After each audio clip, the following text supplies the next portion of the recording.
Government channels up to 5% of Ghana's oil revenue into waste management. All these money that were going somewhere else from now should be put together, including the 5% oil revenue that will come now, just for waste management. Because there is no way this country will develop if we don't have a healthy environment.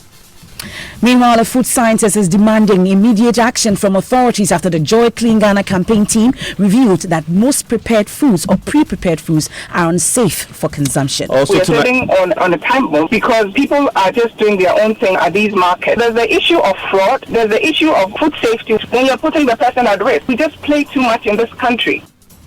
Also tonight, we'll tell you the position of the Ghana Police on the establishment of an independent body to probe recent wave of police brutalities against citizens. I don't think that we have any objection to that. Fortunately, you agree to it? Yes, the CHRR, Commonwealth Human Rights Institute, has come up with a proposal, and we have stated that we don't have an objection to it. And investigations underway into the Thorn fuel explosion, which left 12 tankers burnt and properties destroyed. Those who were at the site before it really started, those are the ones really we would targeting for investigation, as well as the owner of the place. And in business, government promises to keep expenditure within budget despite the rebased inflation rate to 7.8%. Ghana's male and female relay teams draw global sprint powerhouses in tomorrow's 4x100 meter relays at the World Athletics Championships. The details later in sports. And then later, we'll fact-check claims by President Akufo-Addo when he addressed the MPP Canada branch. You want to stay with us for that and more? Send me a WhatsApp 0244 340 437. My name is Evans Mensah. And I am MFAPO.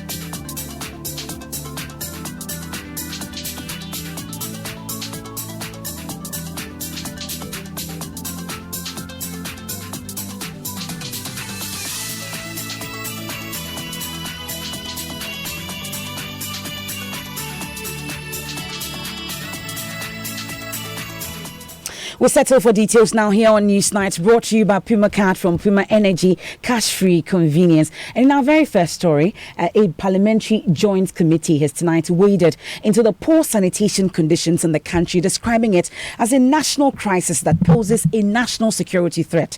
They outlined a number of ways to deal with the situation and called on government to, as a matter of urgency, find a lasting solution to the canker. The committees consisting of the Local Government and Rural Development, Water Resources, Works and Housing, and the Environment, Science, Technology and Innovation, after touring major landfill sites and parts of the country, asked government to set aside 5% of Ghana's oil revenues to tackle waste management especially. We'll hear from them shortly on this, but let's first hear from the ranking member on the Local Government Committee, Nilante Vanderpoy, who says the failure to adhere to the call might spell doom for the country. All these funds that hitherto were going to other programs should specifically be put together to finance waste management. If I were to be in government, that would be my suggestion. That all these money that were going somewhere else, from now, should be put together, including the 5% oil revenue that will come now, just for waste management. Because there is no way this country will develop better if we don't have a healthy environment. We the people need to be healthy. Our environment needs to be clean. We have to have a clean atmosphere in order to enhance productivity. So that, I believe, will solve the problem. Because if you ask that this thing is put on government budget, look, we know budgets are always done. Appropriations, we pass appropriations, but the releases don't come. I've been a minister before, I know. The releases don't come. But if we have a statutory fund that is taking care of it, then we are sure. Then the people themselves, the investors, will also know that, oh, at least we have a much more reliable source of funding for this. So they can even use the projected, funding to even go to banks and take a loan to invest. But when they are not too sure about where the next payment is going to come from, it becomes difficult for it inhibits their ability to be able to negotiate properly with investors and banks to invest in this business.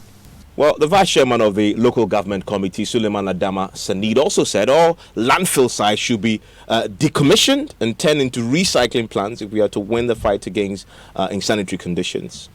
We believe we need to introduce technology. We need to invest more into it.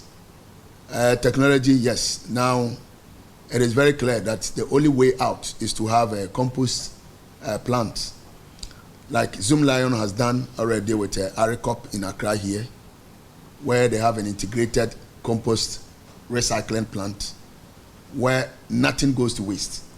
Waste is actually being treated as a resource. And if you add value to it, you end up with a product that can actually go back and feed into industry, feed into the building environment, and then we make something out of it. So we think that, yes, we can make something out of waste.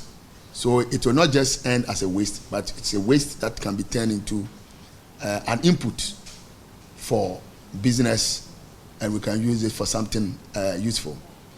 When we visited Aricop, it was very clear that we get fertilizer out of it, we get metals out of it where it can be used. The steel manufacturing companies can use it.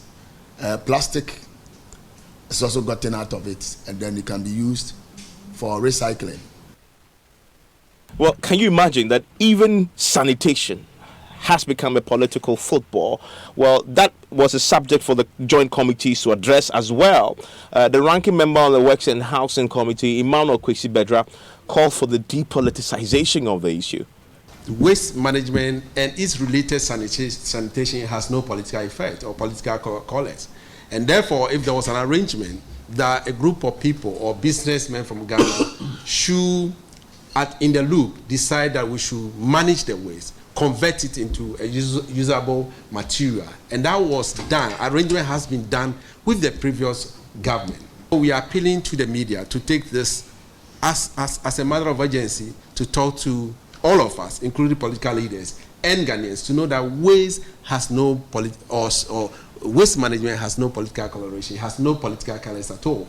If the previous administration has signed some memorandum of understanding that businessmen, private Ghanaians, indigenous Ghanaians should go ahead and start converting waste into a productive venture, converting waste into or recycling waste, and some people have taken the lead by procuring equipment. I don't see why government or any successive government should not sign that agreement to allow it to happen. And therefore, I'm appealing to my colleagues, all of us here. You've noticed that we are all from different parties, both NPP and DC, and we are all advocating that we should allow the process to go on. So you heard there the ranking member of the Works and Housing Committee of Parliament, Emmanuel Kwesi-Bedra there. Let's speak now to Nilante Vanderpoy. He's a ranking member on the Local Government Committee, was part of that tour. We're grateful for your time here on Newsnight. Paint to us a picture of what your committee's found.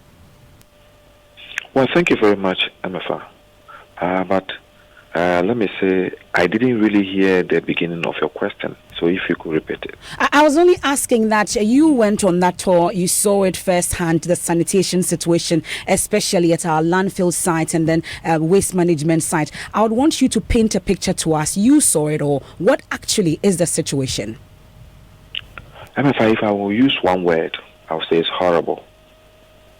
If you want me to go further, I would say it's a disaster in waiting. It's just unsightly. I can't believe that any country at this present time in our life will continue to do this. We can't continue managing waste, liquid and solid waste, in the manner we are doing. And the word civilization has gone far, far beyond this. We are still using the crude method, which is not right, which is inappropriate, which is conducive to our environment. Interesting. But you've been interacting with those in charge at these sites that you visited. Did they say how we got here? Yes, let me say this. Ghana has lived with this sort of waste management style for some time.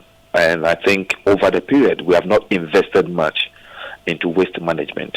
We've always thought about landfill. Just acquire land, dig a trench, put pipes, 1 or 2 pipes here to collect the leakage, or leachy as they call it, and then just dump the waste in.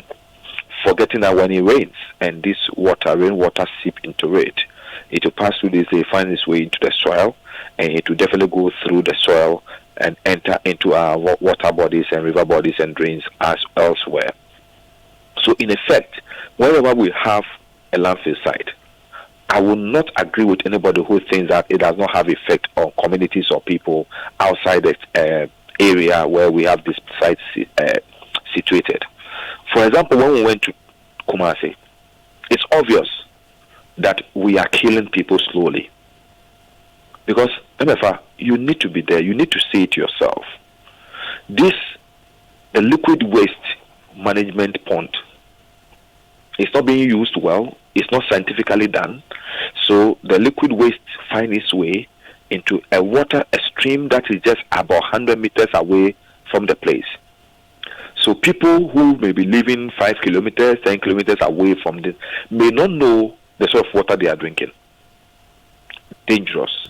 And when you see the water, the leachage from the solid waste dumping site, MFA, you will know that you are drinking poison. Or if it's getting into the soil, then the food crops and the rest we are eating from places around those areas are possibly highly contaminated. What you say is rather scary, though, but you've described it as horrible and so dangerous that you say it is a national security threat. You have some solutions, though.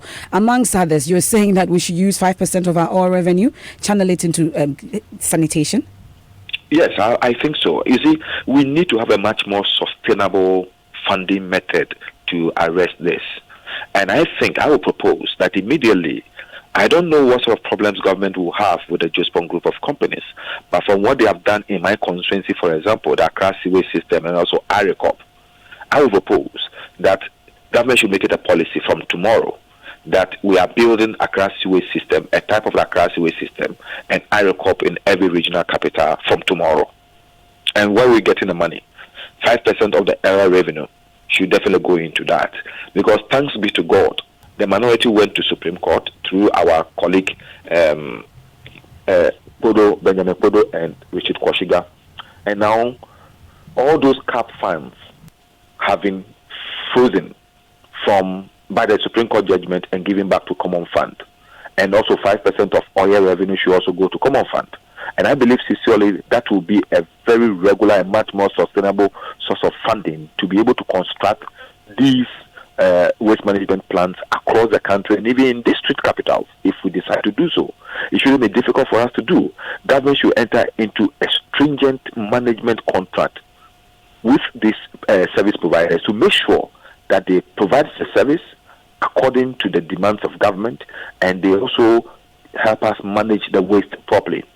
MFA, what we saw is not something that we can continue living with in the next year or two across Ghana, because something will happen.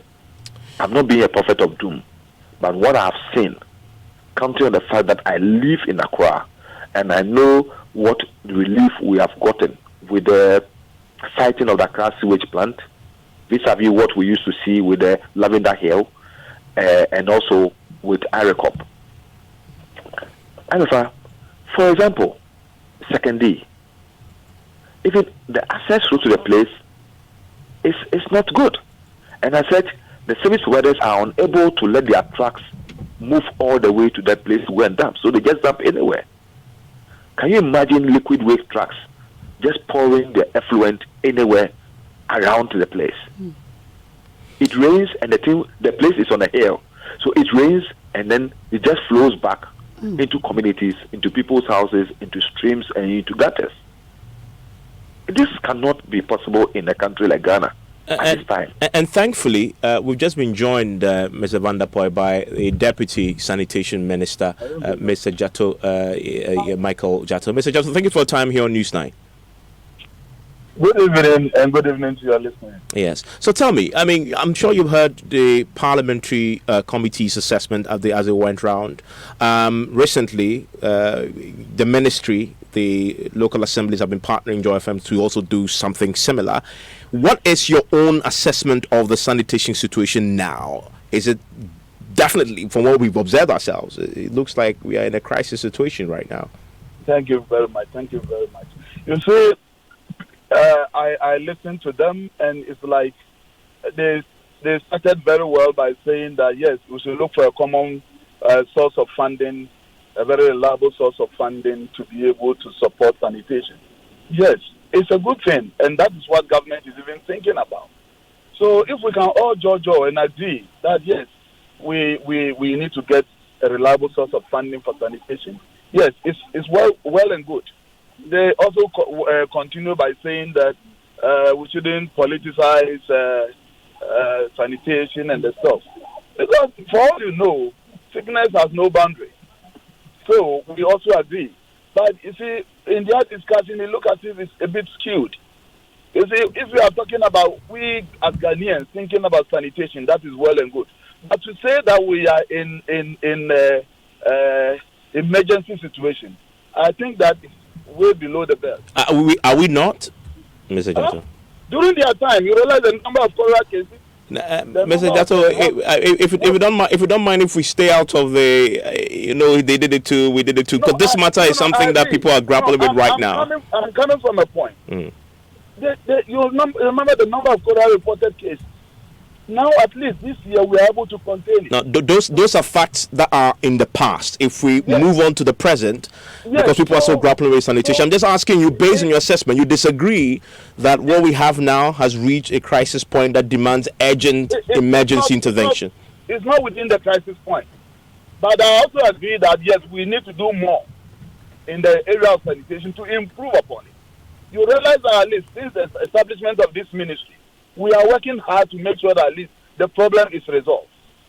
So if you say this time is rather the critical time where we are in crisis, that is where I beg to differ. They had the concrete proposal that 5% from the oil revenue should be devoted to the sanitation fund. Is this something that the ministry will look into or agree to a proposal? We are already pushing, and they are part of parliament.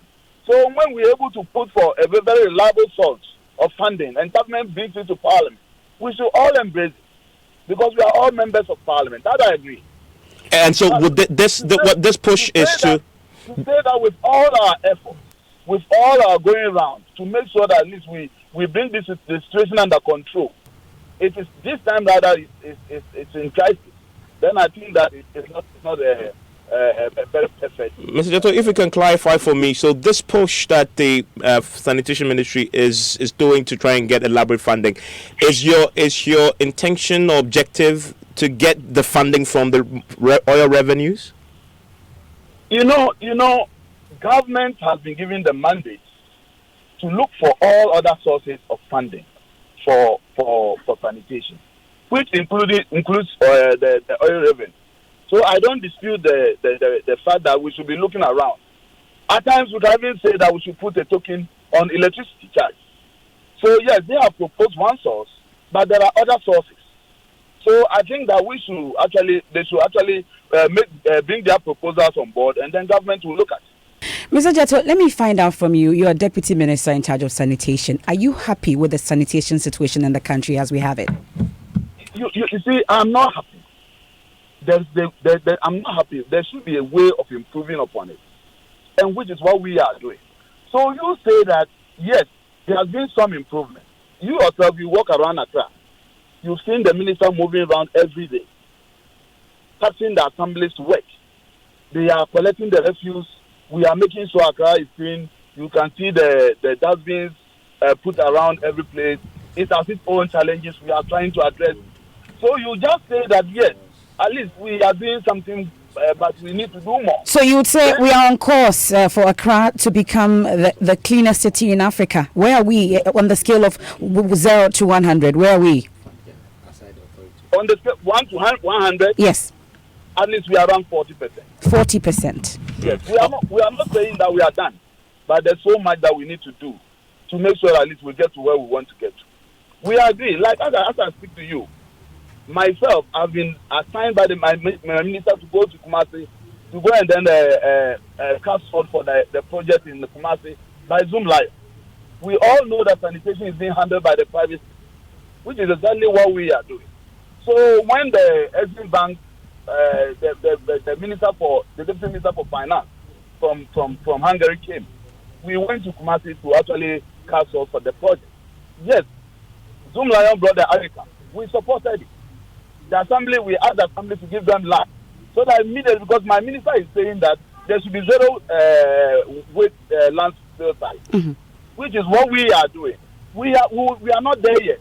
And we are not saying we are there. We are going to actually engineer all the landfill sites. Now let's talk about a policy. Let's talk about we have to wrap up on this. Let's talk about the national sanitation policy, for instance, because it was launched in 2017. It was supposed to give us a roadmap, a national roadmap to addressing the country's deteriorating sanitation situation. Where are we with that? We've started. You know, the president gave a lot of fears, about 12 fears. The key one has to do with the sanitation gas, which we have deployed them just recently to most of the assemblies. So you go to the assemblies and they are there. And then apart from that, we are supposed to procure some equipment. For instance, the purchase of the sanitation bins and other stuff were all part of the roadmap. We are not there. We are not there yet. We are not complaining. We are not saying that we have gotten to the peak. We come up. But going forward, what we is just got some investors who want to do engineer the landfill, and then also we are getting Zoom Lion to get some equipment for some regions so that at least we have zero waste landfill sites. Okay, Mr. Jato, on the policy, other thing, National Sanitation Authority, National Sanitation Fund, those two, have we established them yet? The authority? Yes. No, we have not established the authority yet. Okay, and then also the sanitation, the National Sanitation Fund, I think it's part of the thing as well. Is this something it's part of the but have you done that yet? We are doing it. Okay, Mr. Van der Poel. So when the time comes, we'll call on Ghanaians to also help us think about other sources of funding sanitation. Okay. We realize it's a challenge. Yeah, Mr. Van der Poel, you heard the minister there briefly on what he said and the roadmap going forward. Yeah, Evans, let me first say that I'm saddened by the comments made by the deputy minister. I feel so disappointed because what we did was not meant to achieve score any political points. This was a bipartisan committee, 3 committees: environment, science, and technology, works, housing, water and sanitation, and local government and rural development. In fact, the leadership of the whole is a member of the MPP, a member of the majority. And we came back with people like Honorable Dambotri, who was a member of the team. The Minister for Northeast was a member of one of the committees. Sadiq Boniface Abubakar was in the team. And we all came to a conclusion that this is not political. This is a national call that all of us together should work towards it. And since we came back, we've been working as a committee. We just finished our report. We're going to lay the report before the House when we resume, and we are all going to move and debate on it, and then we make our recommendations that we subsequently will want to call the ministers of finance and the 3 ministries together, sit down with them, look at the situation, but then my problem is, I think that Deputy Minister has not been to the sites where we've been. He's not seen what we saw. And I said he can have the luxury to say what he's saying. But throughout what I've said, and if you listen to all the people who spoke on this issue, none of us has been political on this issue, because cholera outbreaks do not differentiate between NDC and MPP. Yeah. I live in a constituency, I'm an MP for a constituency, where we have serious cases of cholera whenever it breaks out.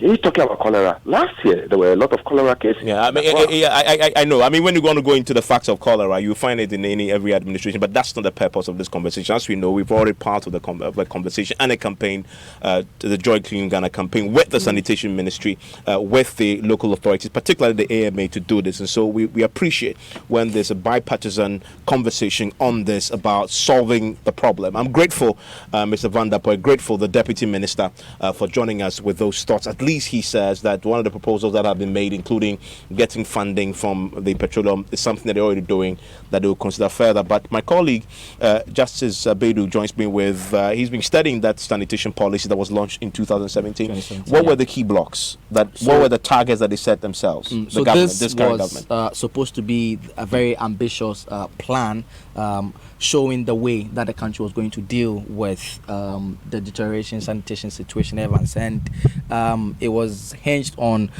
key element, which was part of it, was to set up the National Sanitation Authority. He says that hasn't happened. That hasn't happened yet. And then also to set up a fund. That hasn't happened too. Well. That hasn't happened too. In fact, the president did say at the launch then that just a week from that day in November, November 2017, there were going to be people in each of the ministry development and agencies who were going to ensure that the implementation of this policy had started in earnest at the time.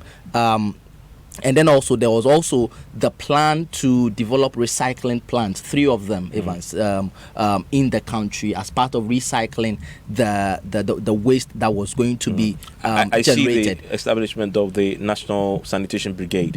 He says that one has happened, and that they are already out there doing the work. Okay, so that was supposed to be in every single district. He says that has happened. And so we need to and then the other one was also for the Sanitation Ministry and then the Attorney General to begin working to set a specific day within the week to try sanitation offences. Okay, and this is interesting, Madam MFA, because since we started a campaign with the AMA, there have been some sanctions. Yeah. I mean, one assemblyman has been tried, and so that appears to be happening. Whether there is a separate court that deals with this as part of this policy, we don't know. Yes, but then also what is also interesting is that this is not the only sanitation policy that there have been sanitation policies launched by other governments. Looking online, and apparently as far back as 1999. We had a national sanitation and environmental policy, which was launched in 1999. In 2010, we had one. In 2012, we had one with the picture of former President John Mahama clearing a gutter in Jamestown at the launch. And then this recent one in 2017 is what we have on board. And well, sorry if any of the conversation has spoilt your dinner, but brace yourself because there's more in day 5 of the Joy Clean Ghana campaign that the team uncovered at the Mokola market the substances that could even be harmful or added to food to either preserve or color it. Now listen to Nancy Mefajadosi's rap.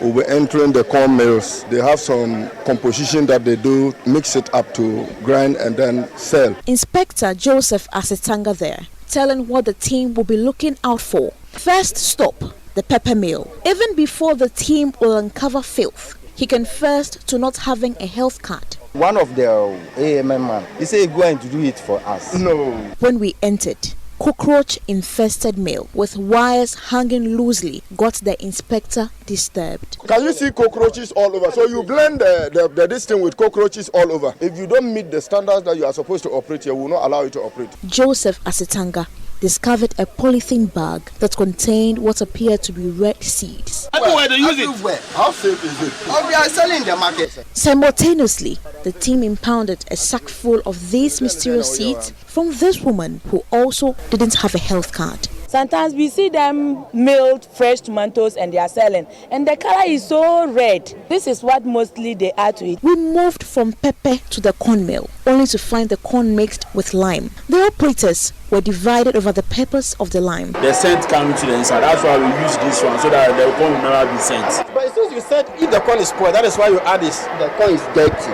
It's dirty. Even worse, the entire place was covered in dust. This is food house. You produce food here. Look at how you hang your clothes. The officers ordered a shutdown.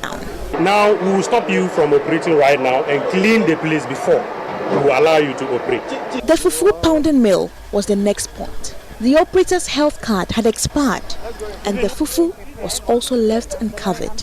What the team didn't know, however, was these mills had channeled their liquid waste to this drain. The drain has become a cocktail of feces, pepper, fufu in a floating pot of plastics.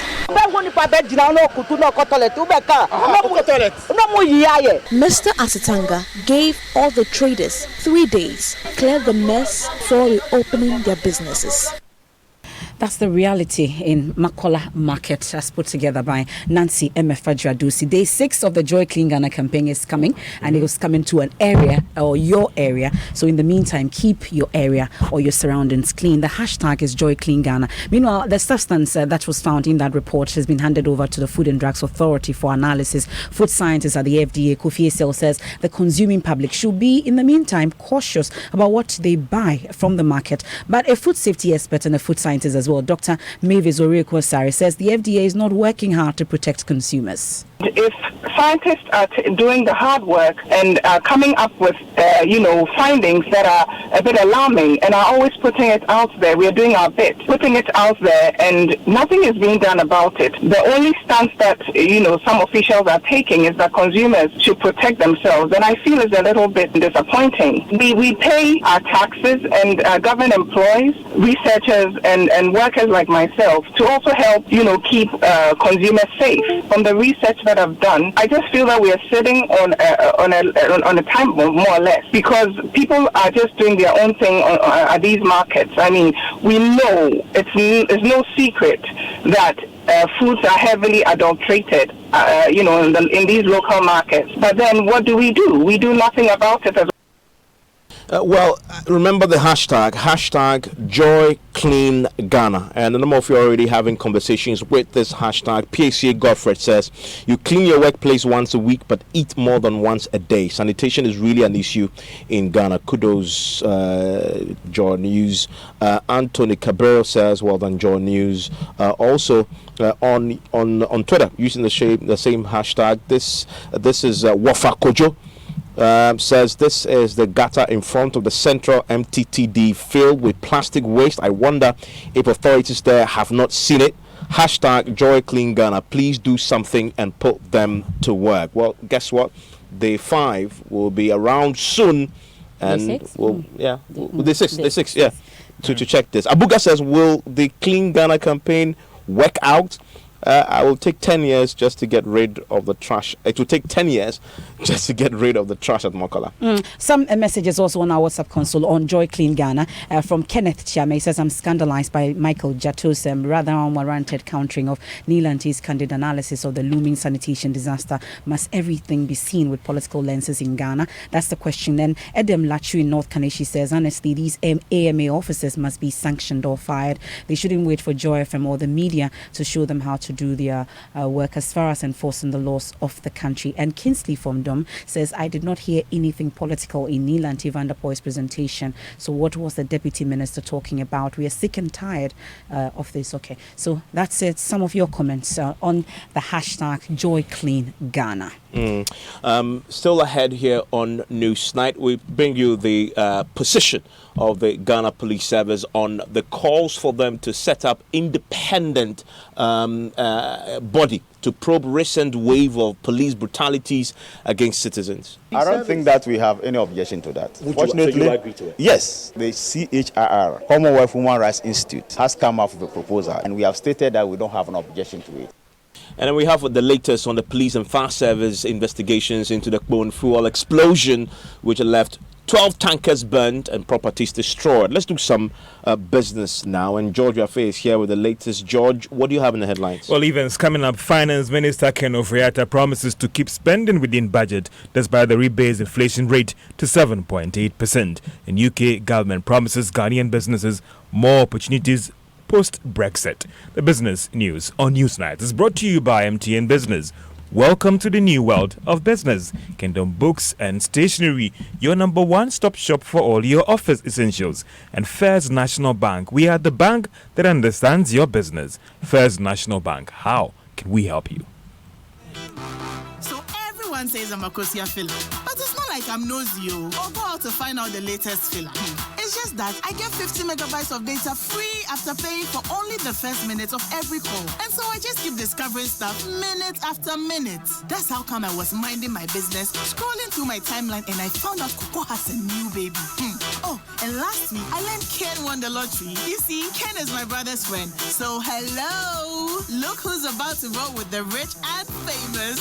Enjoy even more value with MTN Free After One. You only pay for the first minute of your call on MTN Free After One, and the rest is free. Plus, you enjoy free 50 megabytes worth of data to browse your favorite sites. Compare where, compare there. So dial *315# to sign up. We day for you everywhere you go. Terms and conditions apply.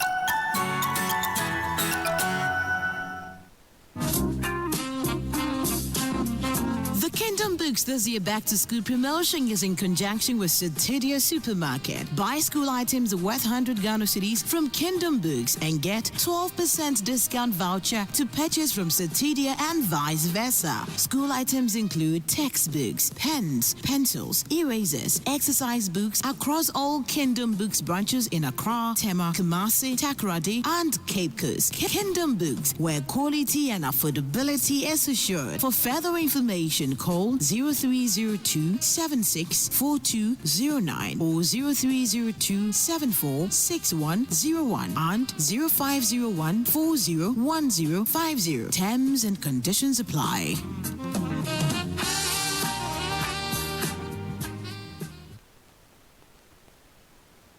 Joy 99.7 FM.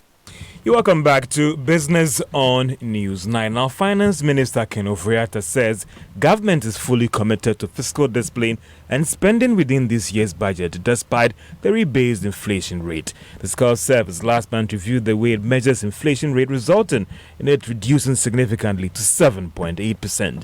There are fears that government could end the year spending more than what has been programmed based on this development. Mr. Ofori-Atta is insisting that government would not go this way. I mean, the original target was 8 plus or minus percent. So 7.8 is written. I suspect the central bank is going to recalibrate, and maybe bring it down to 6% as a target. So we can't rest on our oars. We need to make sure that basket is as it should be, food prices are down, free education continues, and just ease the burden on the citizens. Therefore, you don't think that will put pressure on you to spend a little bit because the numbers are quite good? No, we can't. I mean, the issue really, I have to watch my deficit. It can exceed 5%, and I have to bring it much. Finance Minister Ken Ofori-Atta. Now, the UK government is promising Ghanaian businesses of more trade opportunities after its exit the European Union. Some industries in the country fear there will be serious disruptions to their exports as uncertainty grows over Brexit negotiations. Visiting UK Prime Minister's trade envoy to Ghana, Adam Afriyie, tells Joy Business they are close to reaching a deal to address all these concerns. I know that the Government of Ghana is working very hard on this, and equally from the UK side, I can just give this assurance immediately on behalf of the British Government. We are looking to make sure this is incredibly smooth transition, but not only that, to actually, through our UK Ghana Business Council, to make sure there are greater opportunities, that it's easier for goods and services to come from Ghana to the United Kingdom, and it's easier for capital from the City of London to be invested in UK businesses. And dare I say this, the Ghanaian diaspora in the UK, we're now working with the London Stock Exchange and the Ghana Stock Exchange to see if actually we can help to create CD-denominated bonds so that the Ghanaian diaspora can invest back in Ghana. So I think it's more than simply the rollover, the smooth transition. It's also about creating new opportunities for capital and experience and skills to flow into Ghana and for Ghanaian goods to flow into Britain. Visiting UK Prime Minister's trade envoy to Ghana, Adam Afriyie. Later development government will tomorrow begin holding the third UK Ghana Business Council meeting with its counterparts from the UK. Vice President Dr. Mahamudu Bawumia will lead the Ghana team, while the UK Parliamentary Under Secretary of State, Department of International Development, Baroness Elizabeth Sugg, would lead the UK government delegation. And still on UK issues, the UK and Ghana says that the Ghana Stock Exchange is set to benefit from some significant capital injection from the London Stock Exchange. On the stock market, Access Bank was up by 3 pesos to close at 2 Ghana cedis for the 3 pesos. MTN was also up by a peso to close at 70 pesos. Then the Chartered Bank was up by 19 pesos to close at 16 cedis 51 pesos. Now, economist Professor Peter Korte has been making some proposals which he believes could help firms stay in business despite the challenging environment. The cost of doing business is set to have increased following the recent adjustment in fuel prices, transport fares, and reduction in consumer patterns. So, increasing prices of goods and services is thus the best way out. Let's hear from Professor Peter Korte. For some businesses, they may have to absorb, they cannot pass it on to consumers because consumers will respond and that is going to affect their demand. So some may have to adjust and absorb the cost, which will likely affect their profits. But for others who feel they can pass it on, they will pass this on to consumer. But I don't think that will be very, very significant, bring very significant increment in cost. And that's economist Professor Peter Korte. Now, some pension fund managers say the recent banking sector cleanup had indeed helped save contributors' funds. Chief Investment Officer of Access Pension Trust, Nana Wiafe Boama, has been speaking to Joy Business at a forum here in Accra. We do a lot of due diligence before our investments. So pretty much, we're unscathed by the fallout from the financial, sector. We had an exposure to one of the banks that were consolidated into CBG. But then, government and the Ministry of Finance gave assurances. None of our beneficiaries lost anything because government covered those exposure by way of issuing bonds. So pretty much covered in that regard. So you will say government intervention actually salvaged the situation? It was a blessing. Chief Investment Officer at Access Pension Trust, Nana Wiafe Boama, speaking at the Pensions Forum in Accra. And that's all for business on Newsnight. Thank you very much, George. Let's take more of your comments on stories you've heard so far here on Newsnight. 0244340437. That's same for Telegram as well, and on all our social media platforms because we are live on Facebook and YouTube as well. This one from Samit T in Kumasi. He says the nation is facing a deteriorating, I'm sure that's what you wanted to say, a sanitation situation just because policies and programs to combat filth in the country have remained on the shelves to gather dust over the years. A comprehensive policy should be developed on how to turn the tons of waste into usable products. And this one from Daniel Osei Kofi says Kumasi's situation or sanitation in this country is a big problem. We blame and complain to government. Outbreak of disease will help, he says. And Joseph in Community 9 says, let us also educate the citizens to be disciplined for the fight against sanitation. That's Ajiman Joseph. And this one from Kofi Seidu says, but for the efforts put up by Joy FM to fight filth in the capital city, the president's promise of making Accra the cleanest city in Africa would have been a mirage and the usual political talk. Evans, we have this one also saying that, Evans, this is what our highly educated politicians always do, and NDC did this and we are doing a little better. Clearly, we don't have leaders who want to make Ghana better. It's all about political points. Andrews Kabu says, what is wrong with these politicians in this country? We are having a sanitation crisis, and when you talk about it, the first answer is their time was worse. These politicians have no vision for this country. God save us. A few of your messages there. We'll share the rest with you shortly. So join us with your thoughts. 0244 340437. Now, the police and fire service have opened a probe into yesterday's fuel explosion at Bone, which left 12 tankers burnt and offices destroyed. A bulldozer and a vehicle were also gutted in the blaze. The tankers reportedly belonged to the oil marketing company Goodness Energy. Head of Public Relations at the fire service, Ellis Robertson Oko, explains the extent of damage in the following interview. The fire started yesterday around 7:30. And it was only this morning around 6:28 that we were able to extinguish it. And by the time they finished extinguishing the fire, 10 fuel tankers had burned totally. 2 of the tankers were partially burnt. A Toyota 4x4 vehicle was also burnt. A bulldozer, a quantity of car batteries, and then some boxes of tires and an office were all burned totally.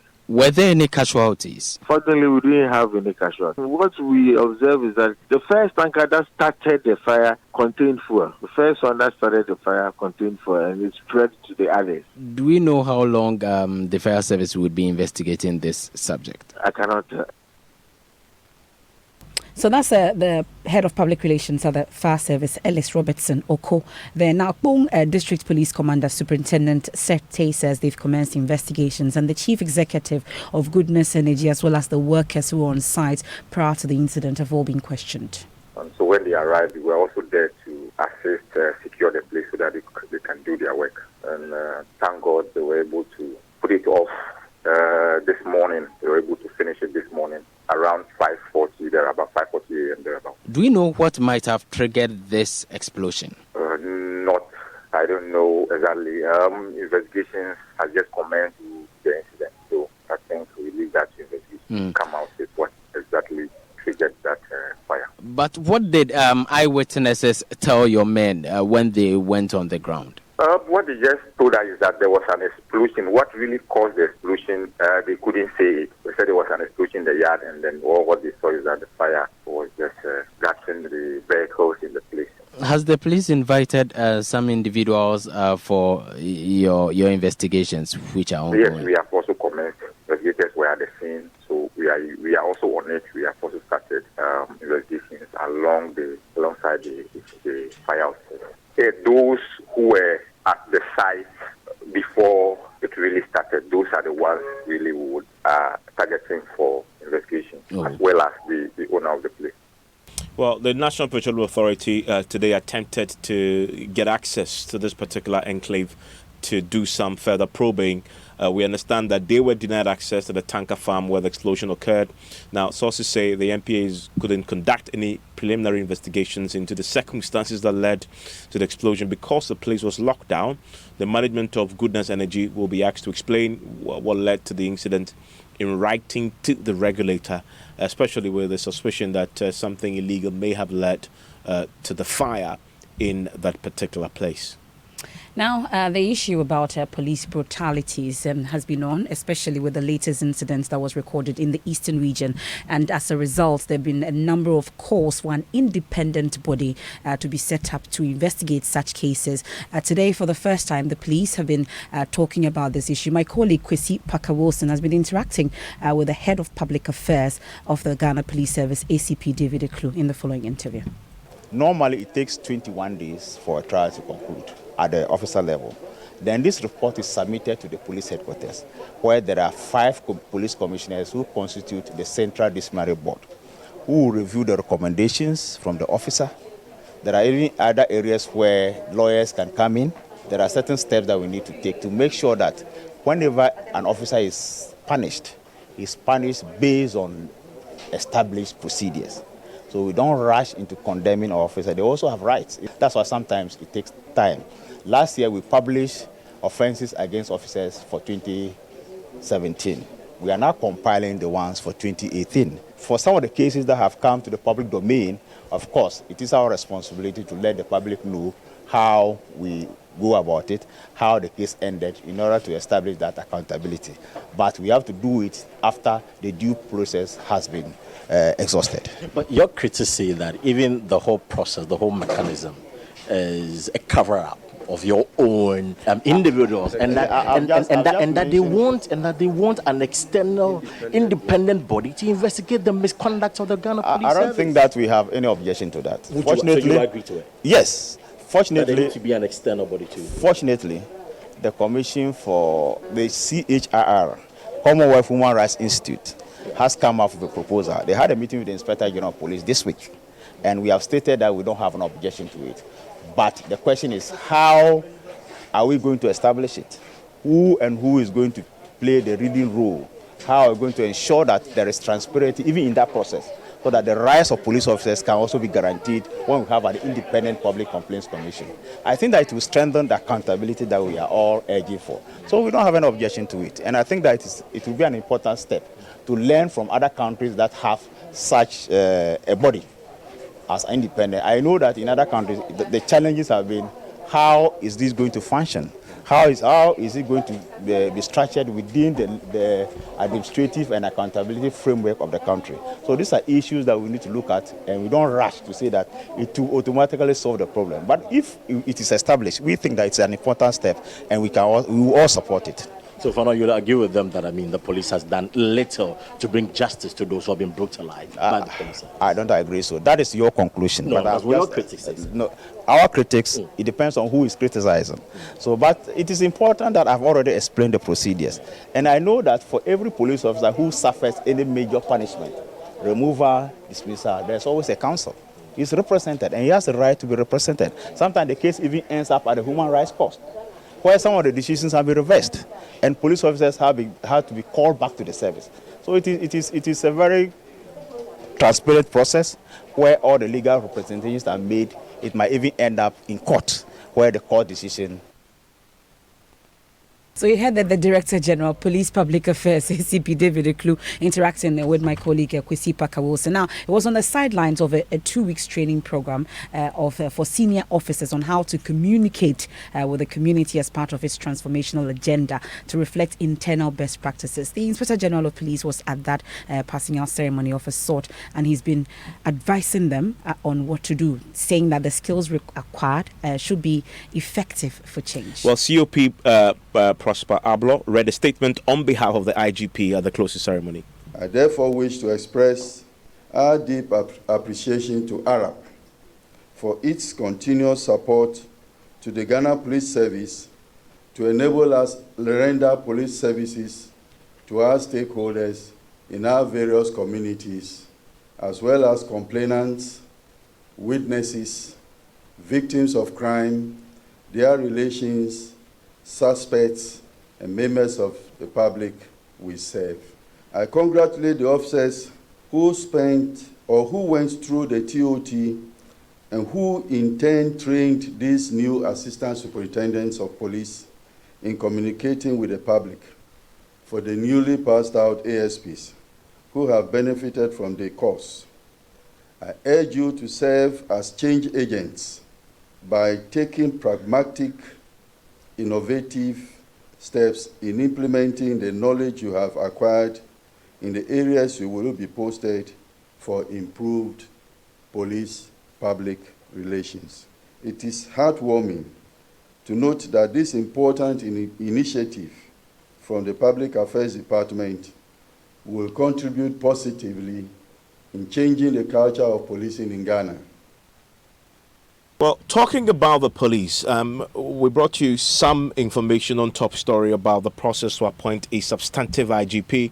From what sources, both in government and close to the Council of State tell us, the Council of State has been summoned for a meeting tomorrow at which they will consider a name that the President has forwarded to them as part of the consultations to appoint a substantive IGP. Our sources tell us that that name is that of the acting IGP, Mr. Bueno, and that barring any hitches, very likely he will become the substantive IGP.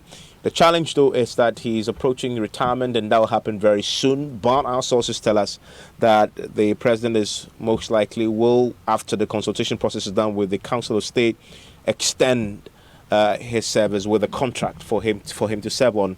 Sources also tell us that his deputy will most likely be Mr. Yohunu, who has been in the service for some time, and will be also confirmed as his deputy. This is part of the process to confirm him, and once we get the conclusive confirmation of the source information, multiple sources confirming this to us tonight, that the acting IGP is very likely might be confirmed as a substantive IGP and will be deputized by Mr. Yono. Watch this space. Once you get a confirmation, we'll bring that to you here on Joy 99.7 FM. Let's do some sports now. Evans Mensah. Enhance Mensah Ando. Yes. Here with the Your Manchester United have drawn goalless against AZEK Akma. We can't even score to save our lives. Club? Yeah, that's a club that Vanguard used to coach. Okay. He did miracles with them. Okay. And then so came the same to United AZEK and United couldn't beat them. Yeah, it's okay. I mean, you couldn't even score a goal. It doesn't matter. It's United. That's what we do. You don't score goals. We don't score goals. So why do you play? We play, because we have to play. Yeah. Well, a difficult semi-final pairing for Ghana's male and female 4x100 meter relay teams, and therefore the female Ghana has drawn Jamaica, Great Britain, Germany, China, and Nigeria in the women's 4x100 meter relay semi-final at the IAAF World Championships in Doha. The men have been drawn with almighty Jamaica, the United States, Great Britain, and Brazil also in the semi-final. Look at that lineup, and I'm sure a lot of people are wondering how Ghana is going to be able to go past Jamaica, United States, Great Britain, and also Brazil, who are, not pushovers at all when it comes to the relay. So very, very difficult semi-final for Ghana's male and female relay teams at the IAAF World Athletics Championship. Also, we're expecting the Normalization Committee of the Ghana Football Association to come out with their verdict of those who will actually be standing for the Ghana Football Association presidential elections. The vetting is done. We're made to understand that by 4 p.m. today, the names would have been confirmed, but as of now, we are yet to get the names. We are hoping that between now and tomorrow morning, we'll know which candidate officially will be standing to be elected to replace Mr. Kwesi Nyantakyi. So all the tours and everything, they haven't even gone through vetting? No. I see. Yeah. Okay. So that's done. Whoever gets a heartbreak will really suffer a big one. Thank you, Hans. That's just sports.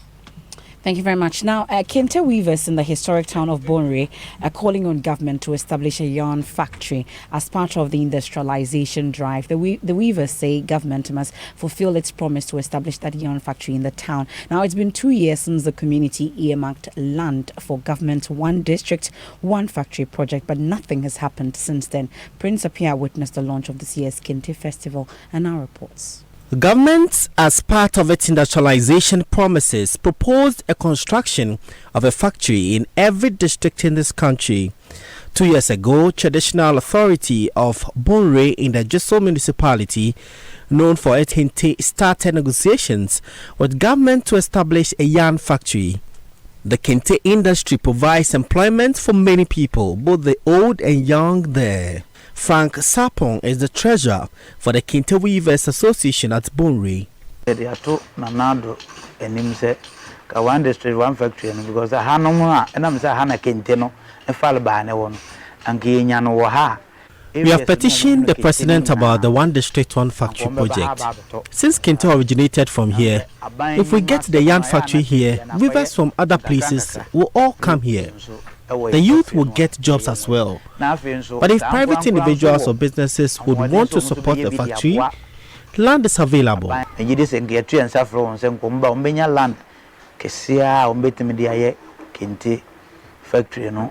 the launch of this year's edition, stakeholders reiterated the need for government to fulfill its promise. Mr. Sapon says establishment of the factory will reduce the unit cost of the fabrics and reduce the continued dependence on Chinese products. But the Anke Binya factory in Ghana, as I said, Tembia and Yokokrefra Monani. Ubina. We need a factory in Ghana because we always import the yarns from China. The person that imports dictates to us the colors available. So sometimes it affects the production we make here. That is why most of the clothes have similar colors. We want the yarn factory here.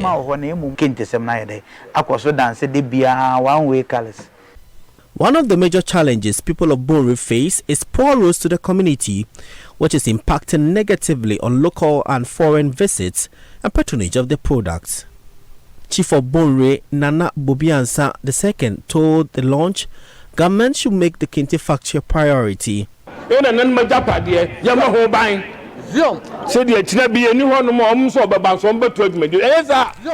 must protect the Kente cloth, its history and heritage. It is the source of livelihood for many here, the only business we know.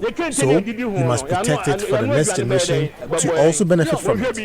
This festival has coincided with the year of return and 20 years of Asante Hen's rule, which will bring a lot of tourists. And that's a report on our beautiful Kente from the Kente Festival. And that's it for tonight's edition of Newsnight. We must apologize for our inability to bring you fact-checking. We'll bring it to you in our subsequent bulletins. I am MFA Paul. And my name is Evan Spencer. Enjoy the rest of your evening.